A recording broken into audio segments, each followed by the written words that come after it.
S dairy farm channel में आपका स्वागत है। आज मैं आपके लिए वीडियो लेके आया हूँ जो किसान साथी नया डेयरी फार्म खोलना चाहते हैं उसके फार्म मैनेजमेंट पे। फार्म मैनेजमेंट का मतलब होता है कैसे हमें स्ट्रक्चर बनाना चाहिए, क्या चीज़ें करनी चाहिए। हमारा स्ट्रक्चर जो होता है डेयरी फार्म के लिए सबसे पहले नींव होती है, उसका होता है एनिमल। हमारे पास एनिमल टॉप ब्रीड का एनिमल होना चाहिए जो अच्छी दूध उत्पादन क्षमता रखता है। कम से कम 30 से 35 लीटर दूध का स्टार्टअप में अपने के पास एनिमल चाहिए, जिसके साथ ही अपनी जो आगे ब्रीड आएगी वो अच्छी होनी चाहिए। दूसरा इसका स्टेप होता है हमारा स्ट्रक्चर कैसा है। स्ट्रक्चर का मतलब होता है अपने पास शेड होना चाहिए, हवादार क्षेत्र होना चाहिए पशुओं को गर्मी सर्दी से बचाने के लिए, और उनके गर्मियों के अंदर जो मैनेजमेंट चाहिए, जैसे गर्मियों के अंदर अधिक गर्मी होने पे अपने को फोगर चाहिए, थोड़ी गर्मी में अपने के पास पंखे चाहिए। अकेले सीलिंग फैन से ही काम नहीं चलता है, उसके साथ साथ हमें फोगर सिस्टम भी चाहिए होता है जो हमें कूलिंग सिस्टम देता है। वो भी ऐसे नहीं कि सिर्फ जहाँ रेस्ट के लिए है या फीडिंग के लिए, 24 आवर अपने एनिमल्स को कंफर्ट होना चाहिए। वो होता है फार्म स्ट्रक्चर के लिए। डेयरी फार्म की स्ट्रक्चर की बात कही जाए तो जो थान होते हैं, खुरलियाँ होते हैं, उनका बनाने का तरीका इस तरह से होना चाहिए कि एक तरफ पशु खड़ा रहे, अपना एनिमल एक तरफ से जहाँ से खड़ा रह के चरे, और दूसरी साइड से हम फीडिंग और उनको जो हरा चारा वगैरह गिरना होता है उसके लिए हमें जगह कंफर्ट चाहिए। और ये गैप इस तरह से होना चाहिए। इन फ्यूचर अपन हर बार अपना स्ट्रक्चर नहीं बना सकते, इसलिए इनके बीच का गैप हमें ऐसे मेंटेन करना होगा कि इन फ्यूचर अपना फार्म बड़ा हो, ग्रोथ करेगा, वो टाइम टीएमआर निकल्स के, जो ट्रैक्टर से और टीएमआर लेके अपन निकल्स के आस के जास के उसी तरह से, तो इनके बीच में ये गैप होगा वो हमारे काम आएगा। फीड वगैरह अपने को हर एनिमल के लिए एक फिक्स क्वांटिटी होती है, जैसे दूध की क्षमता के हिसाब से अपन फीड देते हैं, उसी हिसाब से गैप मतलब इनको अलग अलग है। जिसके 12 लीटर दूध है तो उसका 12 लीटर के हिसाब से होगा, 24 लीटर दूध है तो उसकी 24 लीटर के हिसाब से फीडिंग होगी। इसलिए इनके जो गैप होगा ये अपने काम आएगा। इनको पराली हरा चारा तूड़ी डालने के लिए हमने आसानी रहेगी, लेबर को निकलने के लिए इनके बीच में नहीं जाना पड़ेगा। दूसरा होता है एक गाय से दूसरे गाय का गैप, ये होना चाहिए कम से कम 5 फीट का। 5 फीट से ज़्यादा ज़रूरी नहीं होता है, 5 फीट का। देख सकते हैं आप, हमारी गाय हम सीधी रस्सी से बांधते हैं, जो 2 फीट के आसपास की रस्सी रखते हैं, और इससे हम लोग इनको जैसे खाने के बाद इनको खोल देते हैं, तो ये अपने आप अपने जहाँ रेस्ट के लिए हमने बाड़े बना रखे हैं, कैबिन बना रखे हैं, उनमें चली जाती है और ये पूरा दिन खुली रहती है। और यहाँ आने के बाद हम लोग इन्हें आराम से इस तरह से बांधते हैं कि आसानी से खुल जाए, और दूसरी गाय के पास तक खाने के लिए नहीं पहुँचेगी ये।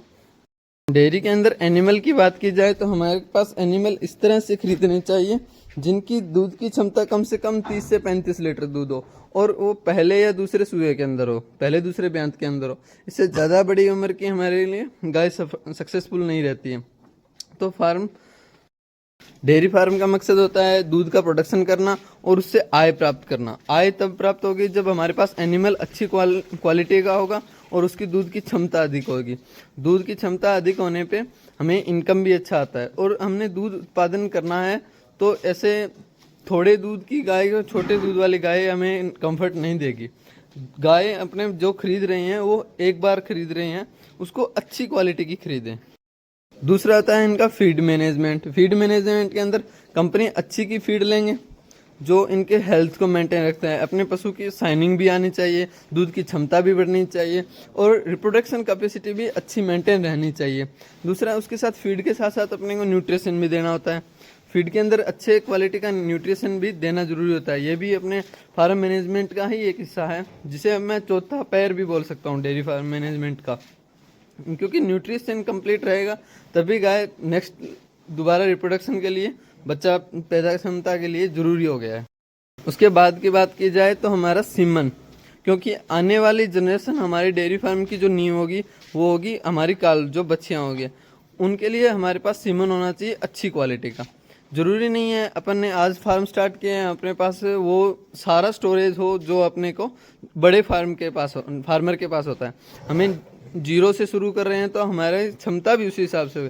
अपने पास जो डॉक्टर एआई के लिए आ रहे हैं, आप खुद कर रहे हो तो बहुत अच्छा है, लेकिन अगर नहीं कर रहे हो तो जो डॉक्टर आ रहा है उससे सीमेन अच्छा मंगवाओ और कोशिश करो सेक्स सीमेन लगाने की। उससे फ़ायदा ये होगा कि आपकी गाय बच्चा देगी, वो फीमेल काल्फी होगी। बछड़ों को गौशाला में पहुंचाने से अपने को पैसे देने से अच्छा है हम पहले से ही उस पर वो इन्वेस्टमेंट करें जो अपनी फार्म को मैनेजमेंट को अच्छा ग्रोथ करवाए, हमारे डेयरी फार्म को ग्रोथ करवाए।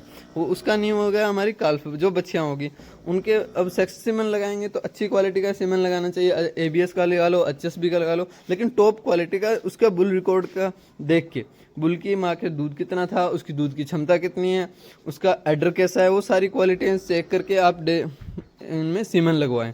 जिससे फ़ायदा होगा जो अपनी बच्चियाँ होगी, नेक्स्ट जनरेशन जो होगी अपने पास उससे बेहतर क्वालिटी की होगी। इसके बाद अगर बात करें अपन, जब ये अपन ने दूध निकाल लिया, इनको फीडिंग वगैरह कंप्लीट कर दिया, तब हमारा सिस्टम ये रखता है कि हम गायों को बांध के हर टाइम नहीं रखते हैं। वो हेल्थी रहेगी तब जब वो दौड़ती रहेगी, खुली रहेगी, अपने हिसाब से बैठेगी, अपने हिसाब से घूमेगी, और दिन में जब उसको प्यास लगे तब पानी पिएगी।